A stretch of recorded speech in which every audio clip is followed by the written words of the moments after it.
What's going on, everybody? Welcome back to another edition of the Dolphins In Depth podcast. I'm Daniel Oyefusi. Thanks so much for tuning in. Quick reminder before we start, make sure to subscribe to the Miami Herald YouTube page. Like, share, comment, all that good stuff, as well as subscribe to the Miami Herald. Now, we are back for our final edition of our trip around the AFC East. The past month, we've been taking an in-depth look at the Dolphins division rivals. We started off with the Jets. We went to Buffalo to check in on the Bills. And now we're up north in Foxborough to talk all things New England Patriots. And to do that, I brought back friend of the show, Phil Perry, Patriots reporter for NBC Sports Boston. Phil, welcome back. How you doing, man? I'm doing great, Daniel. Thanks for having me on. We're used to off seasons here. Yep. Where the Patriots are like the first team you'd go to and you'd seek out information on. And now you've waited until mid-July to get to the lowly Patriots, who everyone assumes will be last in the division. And I'm not saying those people will be wrong. I'm just saying things have changed in New England over the course of the last 4 or 5 years here.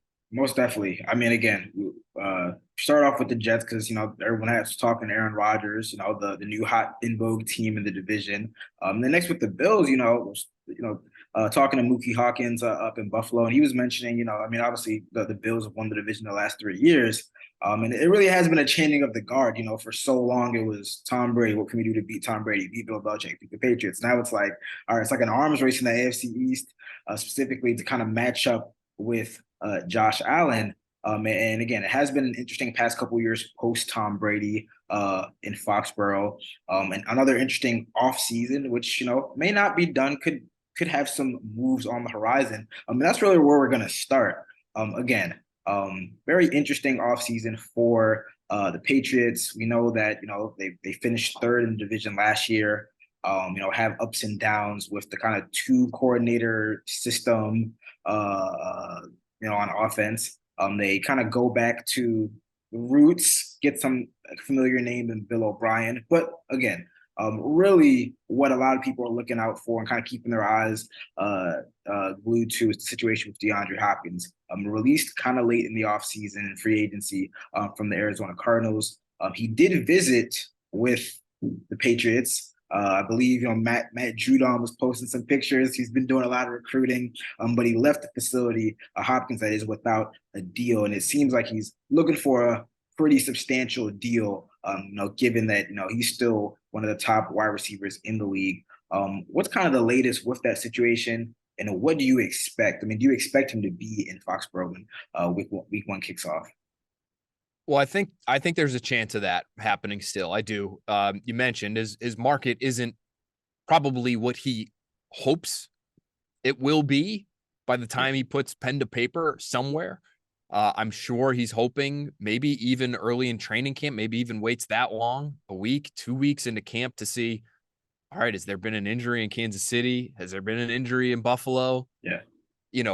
These are teams that I think I'm gonna be able to go to, contribute, have a chance to win a ring, all that.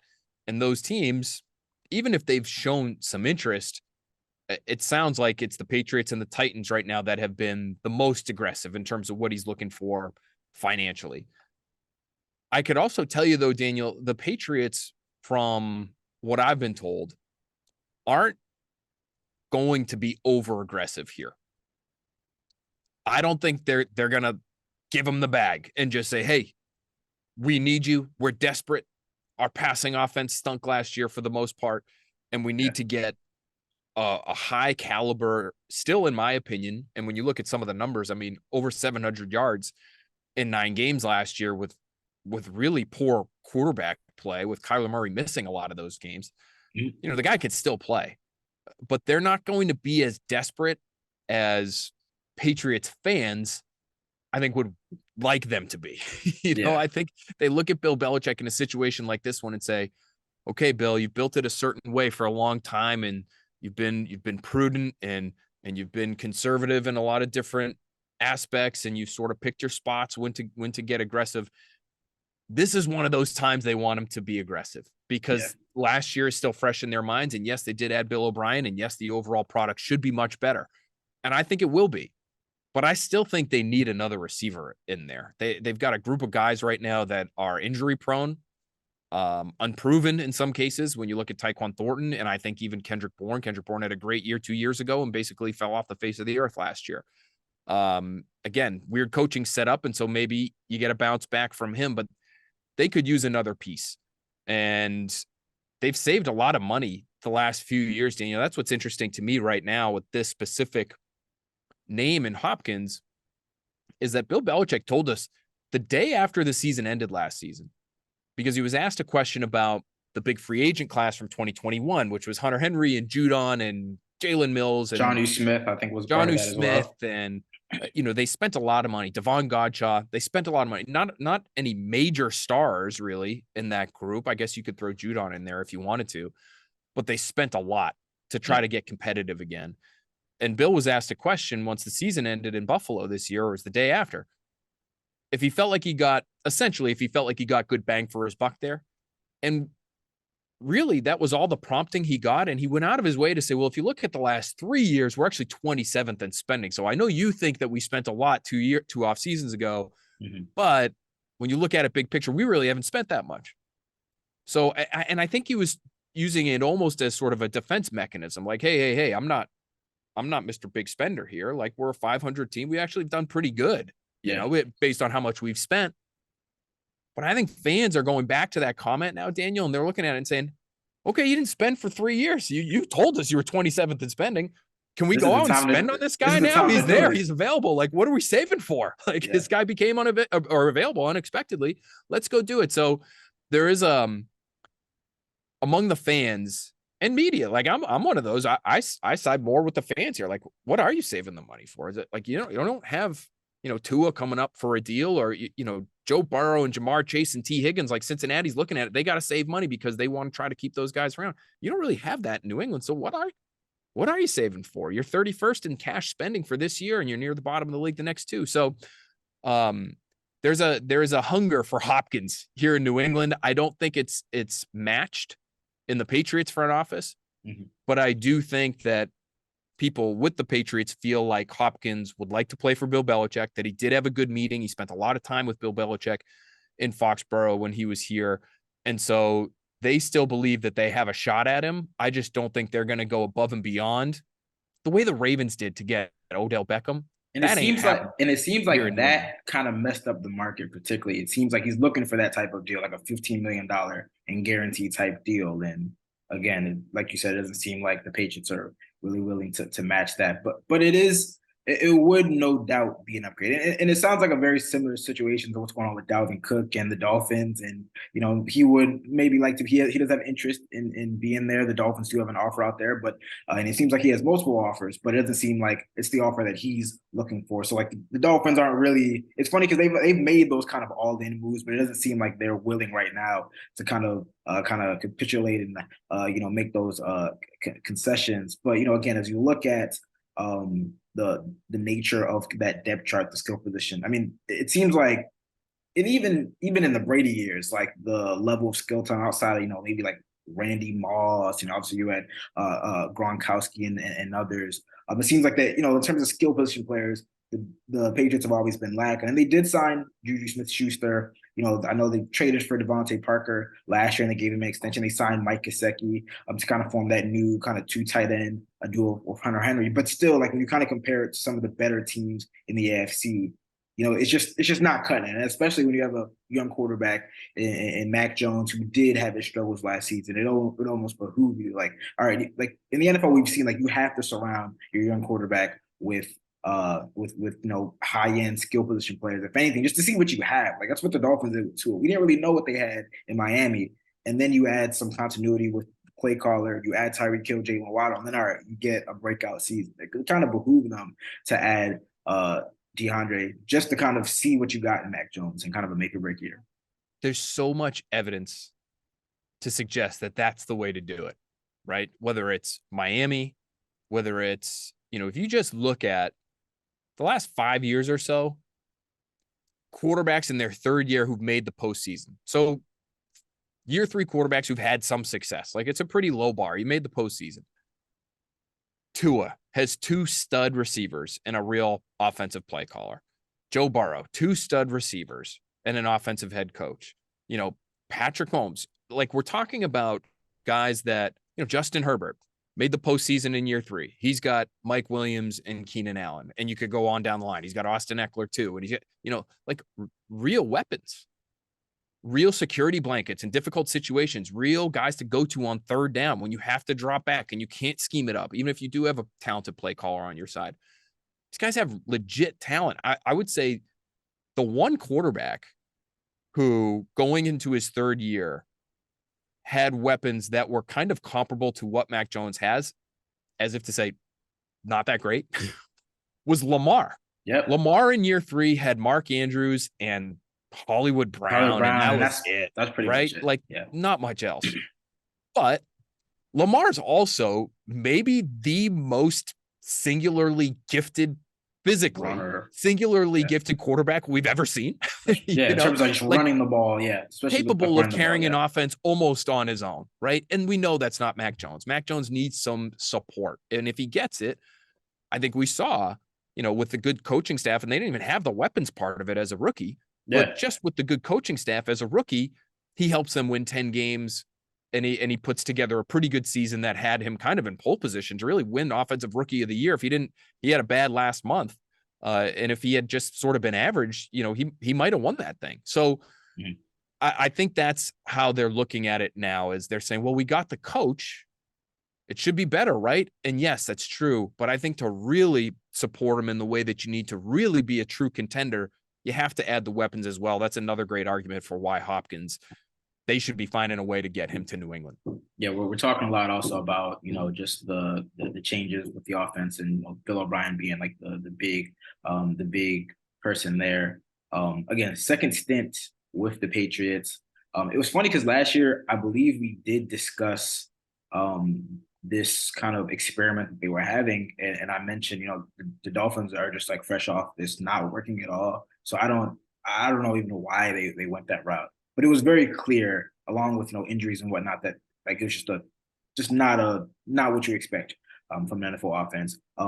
The early returns from OTAs, offseason workouts, what do you see and what do you expect, especially with, you know, adding Mike Gesicki into the fold, obviously, and the name that Dolphins fans are very familiar with from this time here. Yeah, you know, it's funny with O'Brien.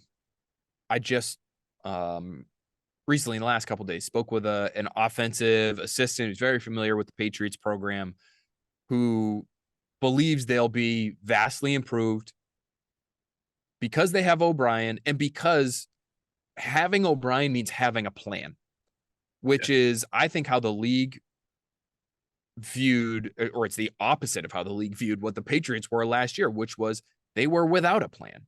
They had a defensive guy trying to figure out how to call offensive plays and how to really build a new offense. They went out of their way to really change the offense from what Tom Brady had been doing for 20 years because it was complicated. And instead of really just stripping it way down and trying to simplify it that way and reducing the volume that Brady had available to him, they tried to change everything. And they tried to go with a Shanahan, quote unquote, style offense. Yeah. Which, you know, I know the Dolphins are running essentially in Miami, although I know there's a lot of differences between what Mike McDaniel's doing there and what Shanahan's doing in San Francisco. You know, I think they saw what the rest of the league was doing and said, hey, let's give this a shot, and just assumed that they'd be able to slap that together with two guys that really hadn't ever coached offense at a high level in Matt Patricia and Joe Judge. Yeah. And so it was very predictable the way that worked out. Now you have O'Brien. What we saw at spring practices, I would say, Daniel, is organization, guys understanding where to get lined up. The practices were just more crisp. The ball hit the ground way less frequently. There was less stoppage and trying to teach. And it looked bad early last year. And we said at the time, okay, I guess you got to give it some time. But as we got deeper and deeper into camp, and you just heard from more and more people around the league that this was not going to work, it just became very apparent that the outcome wasn't going to be good, and it wasn't. But now with O'Brien, there's definitely hope. And somebody like Mac Jones, who was very open in expressing his displeasure with how things were going last year, he's practically skipping around the practice fields out there now, Daniel, because he knows that if he has questions, he has a guy that he can go to who will have answers. Yeah. Imagine that in the NFL. He didn't have that last year. And so I think everybody's buy-in and everybody's attitude is improved over where it was last year too. Yeah, I was gonna say the point about just not really having organization and a plan really stuck out to me in that season opener. Obviously, these are two teams that are very familiar with each other, not only just for being division rivals, but Josh Boyer, who's since been fired, but he has the ties to Flores and the Patriots and whatnot. And it just seemed like whenever, especially like week one, especially like whenever the Patriots were on offense, it's just like they just had, like you said, they had no answers for anything. Like we all knew that the Dolphins were going to come out, do zero blitz, put a whole bunch of people at the line of scrimmage, and just not very often did they like seem like they knew what they were doing. It's like Dolphins were just doing whatever they wanted to do. So again, I Wait, think that Daniel, was it confusing to you when they had Nelson Aguilar and pass protection in week one when Mac Jones was basically getting folded like a lawn chair by the zero blitz? You're right. I mean, yeah. if it wasn't apparent to people before that game, maybe they hadn't gone to any of the training camp practices and the video that we're able to take of that is all limited. Like, I think there were some Patriots fans who were like, oh, these writers, they don't know what they're talking about. They're out there for all these, they don't get it. They saw week one, what we had been seeing really for a month. Yeah. Again, I think that, and then we'll kind of get into this in the second half after we, come back from break. But I think that just having like competent coaching, and I mean the Dolphins can attest to that as well. Just having like competent coaching, a real plan, and kind of really empowering your players with that plan can really raise, the baseline for your team. And again, I think with Bill O'Brien there, I'm not saying that they're gonna win the division. I'm not saying they're gonna be in the playoffs, but like, just the competency of consistent coaching, I think can go a long way, especially when maybe, the actual talent isn't up to par or, that isn't necessarily comparable with other teams. So we'll see, what happens with, the kind of 2.0 of the Bill O'Brien experiment run in New England for sure. All right.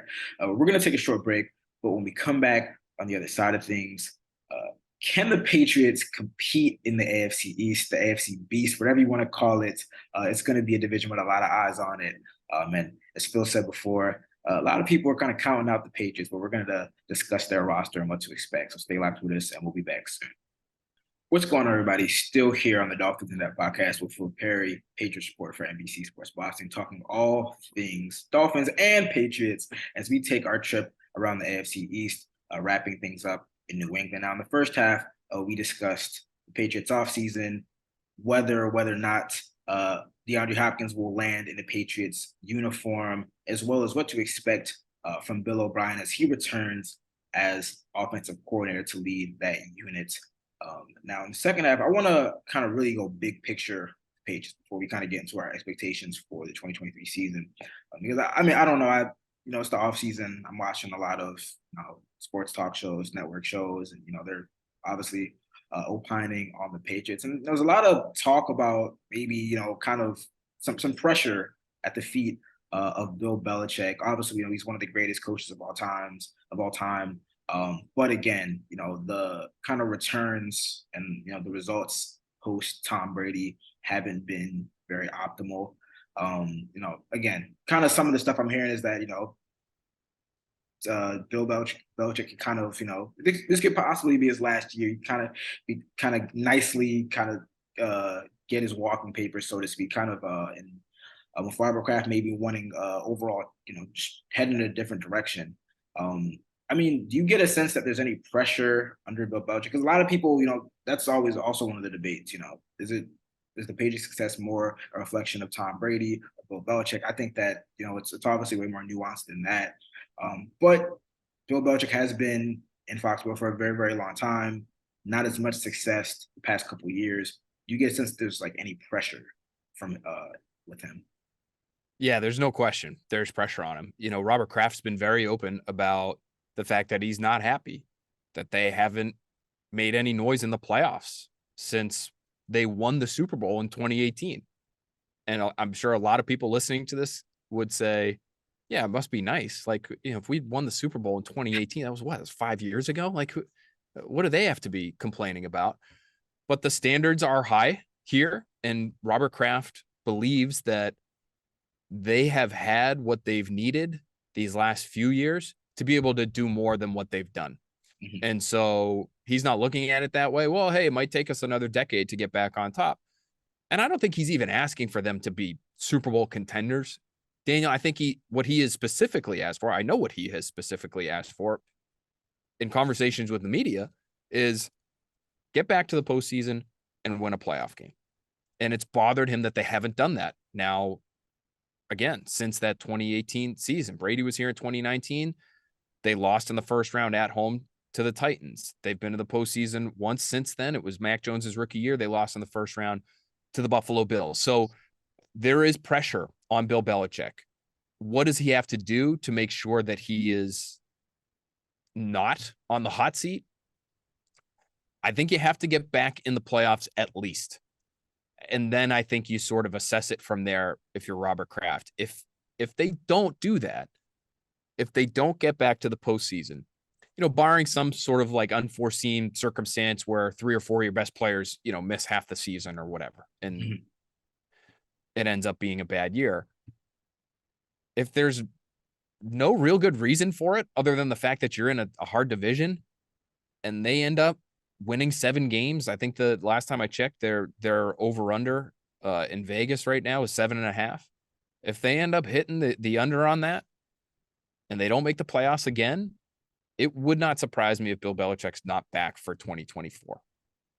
Now, that said, I do think they're going to be better than that. And I do think they're going to be right in the hunt right up until the final week of the season. They had me actually go game by game, Daniel. I don't know if you've had to do this yet, but they've had me go I game like by game. I'm a football junkie, so I always do that. I was gonna say I got my predictions, but I want to hear what you have to Well, say. and I had them at 9. So I had them at 9 wins, and then you're sort of where you were last year, where 9 wins would have actually gotten them into the playoffs. They finished at 8 and 9. Yeah. But are you really a contender? Are you going to make any noise at 9 and Yeah. 8? Who are you seeing in the first round? Are you seeing the Bengals or the Chiefs or the Bills maybe again? That's where it gets a little bit muddled for me. But there is definitely pressure on Bill Belichick, especially after how last year worked, and especially after Daniel. Listen, like it was Bill Belichick's decision to move on from Tom Brady, right? The guy goes and he wins a Super Bowl the very next year. Yeah. Okay, then you draft a quarterback and it looks pretty good and things seem to be trending in the right direction. And then you make this completely off the wall coaching decision that everybody questioned immediately. And it played out the way everyone else thought. It's really the one time it feels like in Bill Belichick's career where everyone knew it wasn't going to work and it didn't work. Except for him. Except Usually for he's him. the one guy who knows, Yeah. So Kraft looks at that and says, I think there's been some trust that has been shaken at ownership's level. And so there needs to be some trust that needs to be re-earned. And so we'll see if he's able to do that this year now that Bill O'Brien's in the fold. Again, I think they're going to be better, but there's pressure on him for sure. That's interesting. So when I look at this roster, 2 things come to mind. The roster doesn't wow me. Like if you do top to bottom, 1 to 53 or 1 to 90, we're entering training camp soon. And if you compare it to even in the division, the Bills, the Dolphins, the Jets, and then you go the rest of the conference, the Chiefs, the Bengals, the Chargers. You're if you're kind of doing like a check, checking which position group is greater. A lot of times you're checking the opposite team, not the Patriots. But again, I will say competent coaching can go a long way. Like even when I think about, I don't want to say the 49ers because they have a really great roster, but when maybe not having as much talent as quarterback, competent coaching getting the most out of that. And I look at last year, this is an 8-win team, not great, finished 3rd in the division, but it's like as bad as the offense was and as discombobulated as it was, and as much criticism as Bill Belichick got for that operation. It was an 8-win team that could have finished with a 500 record if they win their final game of the season against the Bills, and they gave the Bills everything that they could take in Buffalo before they kind of flamed out at the end of the second half of that game. So you get Bill O'Brien, you get competent. Like if anything, I'm not saying he's going to be a great. I think that he was in his first name. I mean, he was a very good play caller. Obviously, having Brady helps, but I think he was a good, successful play caller with New England. Um, I I don't think that like the addition of Juju and Mike Gesicki necessarily like move the needle, but like you bring in guys who can play. Um, and really what I guess what makes me really kind of more optimistic about the Patriots is that like again they don't have stars, but on defense they're like top 10, you could say top 5 unit in the league. I mean that's Bill Belichick's calling card. Defense, and if anything, you're like the defense is going to be in prime form. I think there's a couple questions in the secondary. You could kind of, speak more of that. Obviously, McCourty, retiring. Jack Jones has his off-field situation that's kind of uncertain. But if anything, that the Patriots are going to be good. They're going to be solid on defense. The question for me is like, have they done enough to improve and stay on par with the rest of the AFC East? Because if you're ranking the roster, I'd say it's probably fourth. You know, I mean, it's probably fourth behind I guess the Jets. I think it's probably Dolphins, Bills, Dolphins, however you want to put it, Jets, and then the Patriots. The question is like, can you keep up with them? Like you might have improved, but the other teams in the division and the conference may have improved a little bit more. That's the question. Like, I don't know if they've done that. And then I look at the schedule and I'm like, this is a pretty tough third place schedule. I mean, you start off with the Eagles, and then you got the Dolphins, and then you got the Jets, and then you got the Cowboys, and then you got the Saints, who to win that game, but I don't think that they're going to be bad. The Raiders probably can win that game. Then you got the Bills, got the Dolphins, you got the Commanders. Like it's a pretty tough schedule. It's not like they're playing a bunch of bums like the whole season. So the question is like, have they done enough? Like I'm not sure if they've done enough. It could be like, oh, where they have another 8-win season and they're better, but it's just like they're just not good enough to keep up with the rest of the teams in the conference and the division.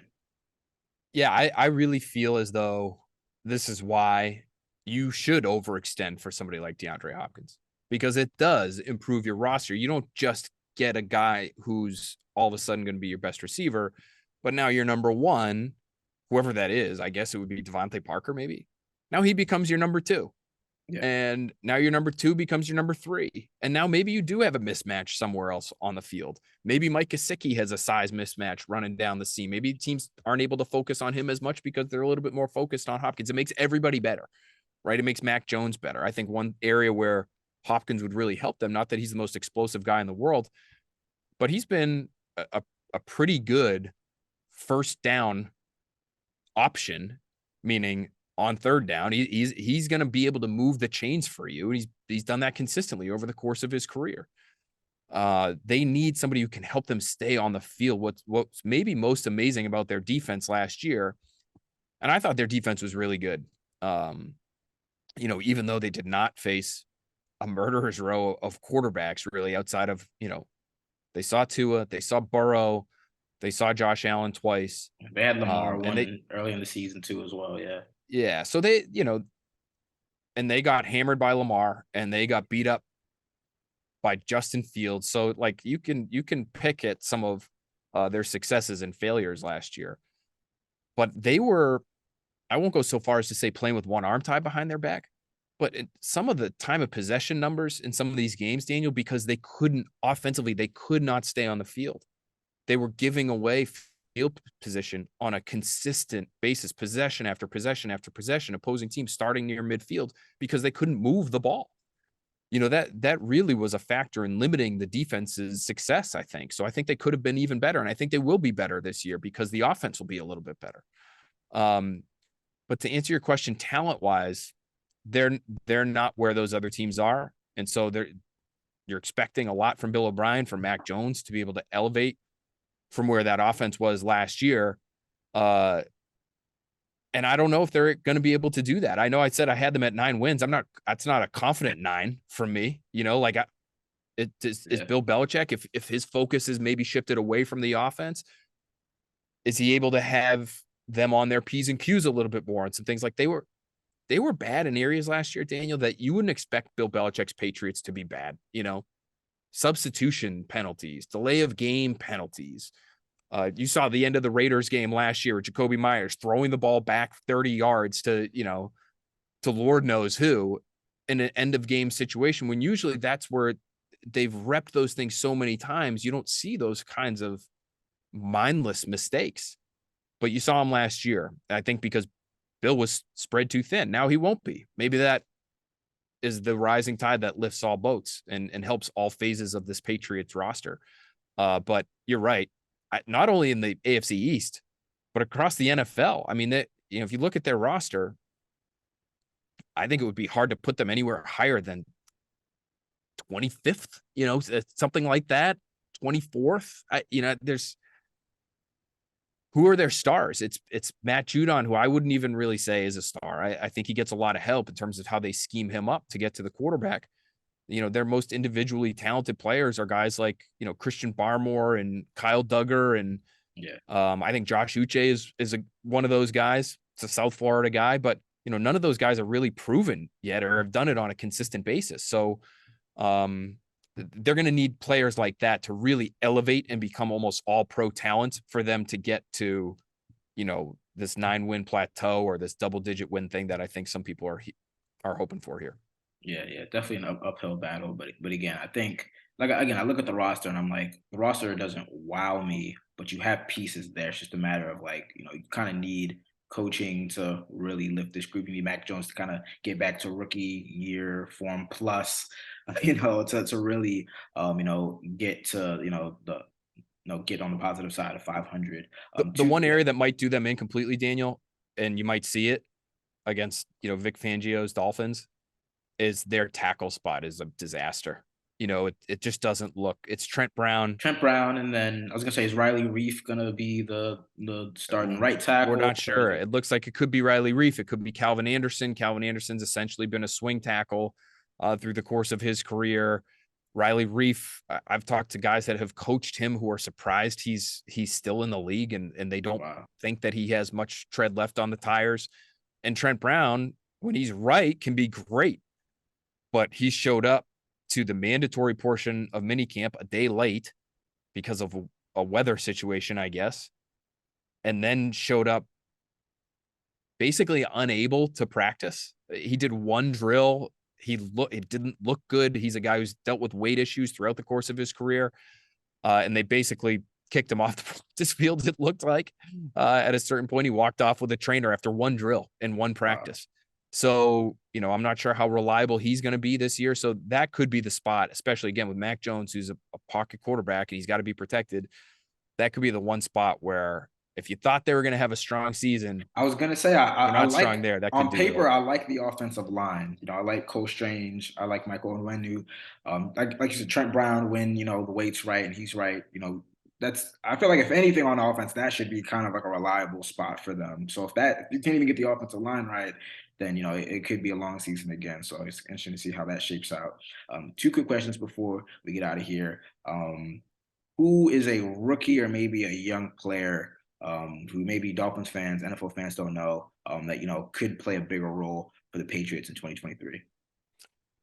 So I'll give you a couple names. This guy's not a rookie, but he had a double-digit sack season last season. It's Uche, and he is really a situational pass rusher at this point, Daniel.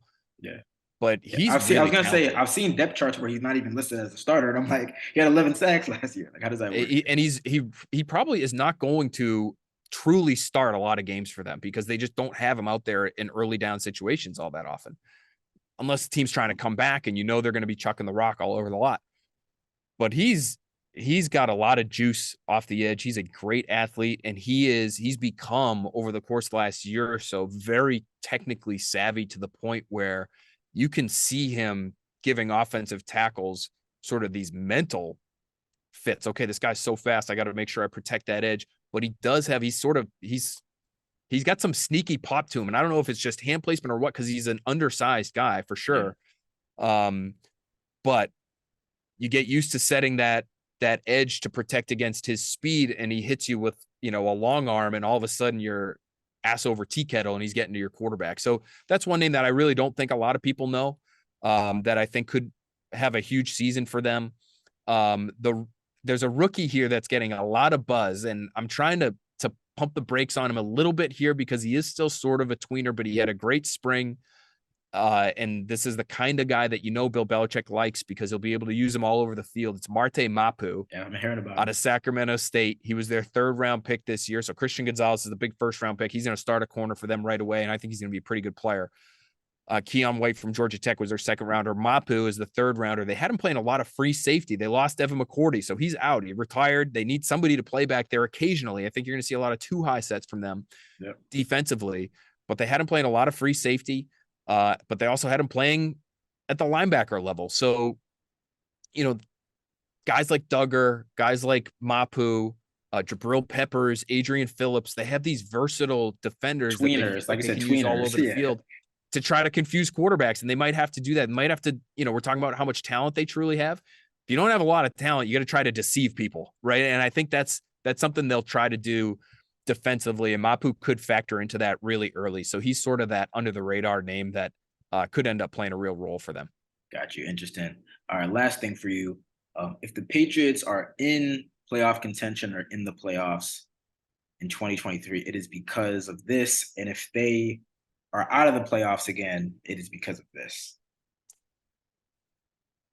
If they're out of the playoffs again, it's because they couldn't figure out their offensive line. And you're right, on paper, especially the interior, I think is good and should be good. And maybe that's enough to get them by. But, I hesitate to even say Mac, protect Mac Jones, like have that be the headline. The offensive line, period, needs to be good. They need to be able to run the football, to be able to throw the football and create explosive plays the way they want to do it. One thing that really was missing from the offense last year was play action.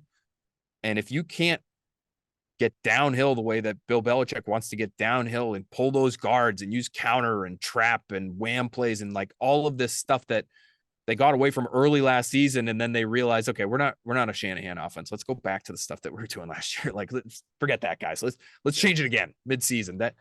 And then actually they were able to find some success with that. But you need tackles who can execute that stuff, and I'm not sure they have that right now. So I'm looking at the offensive line. If they don't make the postseason, that's why. If they do make it, I'm going to exclude the entire defense from my discussion here, because unfortunately, Daniel, I'm not going to say defense doesn't matter. It's just hard to be a really good team without a really good offense. Yeah. And if you've got both, you're elite and you're one of the best teams in football.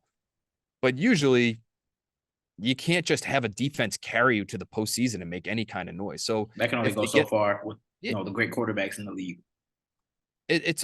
I wrote about it recently, and I used a lot of DVOA numbers for this, but teams with top 10 DVOA defenses, but non-top 10 offenses, they've gone 3-14 in the postseason in the last 5 years. It's just, and none of those teams won more than one game. So, the Giants were one of those teams. They had a pretty good defense. Their offense was pretty average, and they made the playoffs and they won a playoff game. But they weren't a good team. Nobody's expecting them to actually do anything. You just can't get that far with a great defense. So if they get to where they want to go, which is make the postseason and maybe win a playoff game, it's because Mac Jones elevated himself into the conversation of being in the top 10 sort of range and experiencing a leap like Tua experienced last year. Can he do it with the weapons he has? I think it's a very good question. And I have my doubts. But I think he's a good player. And I think Bill O'Brien's going to get a lot more out of him than Matt Patricia and Joe Judge did. And I think by the end of this coming season, he might not be a lock top 10 guy, but you might be talking about him in sort of that Kirk Cousins, Derek Carr range where it seems like they are every year, where, is he 11? Is he 12? I don't know, but he can get you to the playoffs, that kind of player. And that kind of player still has a lot of value when you're on a rookie contract. It's going to be interesting to see what happens with Tua, because they've got a really interesting decision with him on their hands too, in terms of what they pay him. But if they get to where they want to go, it's going to be because Mac Jones becomes a different guy.